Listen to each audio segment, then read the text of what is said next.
Hey there! VSCode introduced a new useful feature that allows you to try out themes without installing them.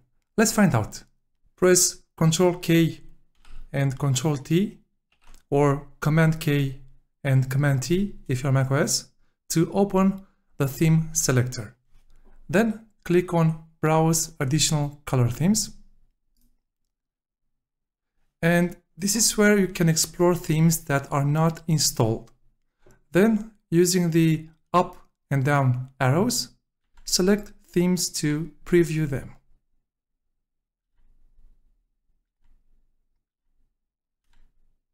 So, if you like a theme and you want to install it, you can do so by clicking on the theme's name. So let's say I want to install IO Mirage Bordered.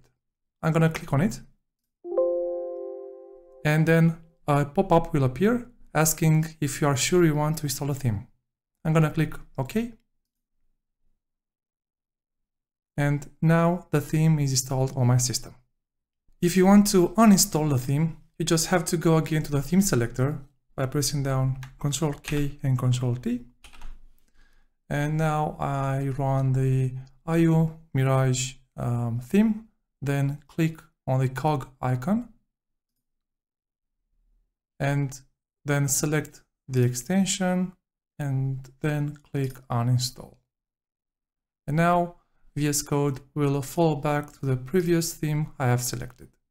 Alright, that was it for this video. If you enjoyed this one, stick around this channel as I'll be creating more tutorials on VS Code. Wishing you a wonderful day, and I look forward to catching you in the next one.